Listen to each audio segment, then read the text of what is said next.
Olá, graça e paz. Dando continuidade aos nossos pequenos textos, grandes verdades, e falando sobre essa expectativa da volta do Senhor Jesus, essa preparação para o Natal, Romanos capítulo 8, versos de 18 a 27, Romanos capítulo 8, versos de 18 a 27, o apóstolo Paulo ele nos diz o seguinte: considero que os nossos sofrimentos atuais não podem ser comparados com a glória que em nós será revelada. A natureza criada aguarda com grande expectativa que os filhos de Deus sejam revelados, pois ela foi submetida à inutilidade, não pela sua própria escolha, mas por causa da vontade daquele que a sujeitou, na esperança de que a própria natureza criada seja libertada da escravidão da decadência em que ela se encontra, recebendo a gloriosa liberdade dos filhos de Deus. Sabemos que toda a natureza criada geme até agora, como em dores e parto. E não só isso, mas nós também, que temos os primeiros frutos do Espírito, gememos interiormente, esperando ansiosamente nossa adoção como filhos, a redenção do nosso corpo, pois nessa esperança fomos salvos. Mas a esperança que se vê não é esperança. Quem espera por aquilo que está vendo? Mas se esperamos o que ainda não vemos, aguardamos pacientemente. Da mesma forma, o Espírito nos ajuda em nossa fraqueza, pois nós não sabemos como orar, mas o próprio Espírito intercede por nós com gemidos inexprimíveis. E aquele que sonda os corações conhece a intenção do Espírito, porque o Espírito intercede pelos santos, de acordo com a vontade do Pai. Quando nós lemos o livro de Romanos, nós temos que entender o contexto do qual Paulo escreve esse livro. Paulo estava em Roma, alguns acreditam que quando ele escreveu ainda não tinha ido a Roma, mas ele vai a Roma, ele vai ser preso em Roma, e ele está vivendo nessa expectativa da prisão. E a prisão para ele era algo iminente, porque ele era perseguido tanto pelos religiosos judeus quanto pelas autoridades romanas.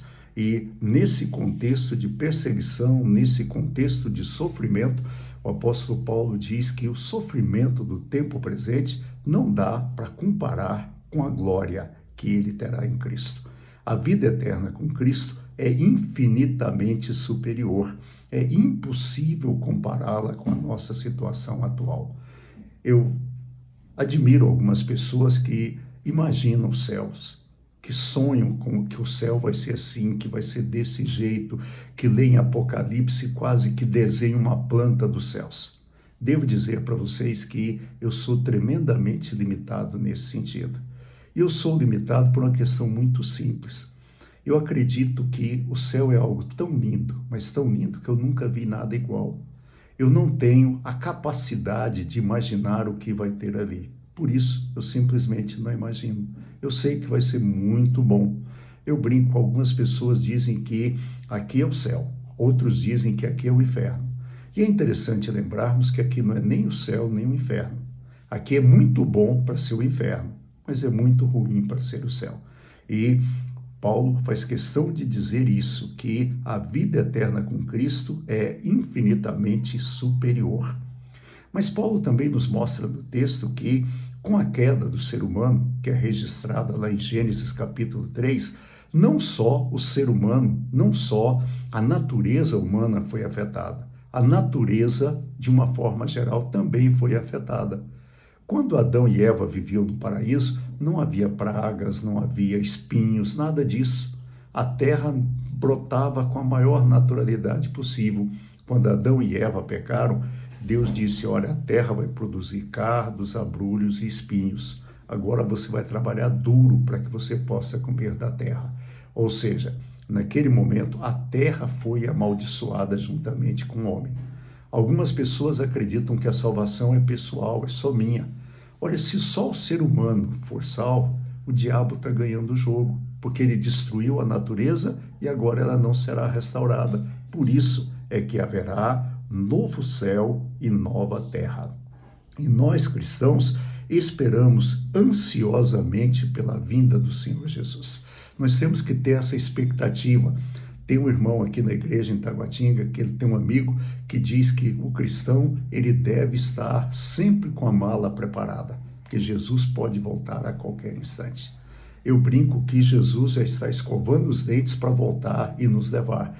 Está muito próximo, por isso nós devemos ter essa expectativa. E nós somos salvos na esperança. Nós não vemos isso, como Paulo diz, aquilo que se vê não é esperança, mas é nessa esperança que nós temos a redenção total do corpo, da alma e do espírito. Nós somos salvos nessa esperança, porque nós não vemos. E mais, nós só conseguimos viver nessa esperança porque o Espírito Santo nos ajuda. É interessante, Paulo diz que a gente não sabe orar como convém, mas que o Espírito intercede por nós com gemidos inexprimíveis. Ou seja, quando nós falamos com Deus, Deus entende o que nós falamos, porque o Espírito intercede por nós. Por isso, vamos viver essa expectativa. O Natal é muito bonito, mas a segunda vinda do Senhor Jesus será gloriosa. Fique em paz, amanhã Renato estará com vocês. Eu volto na sexta-feira. Até lá, um abraço.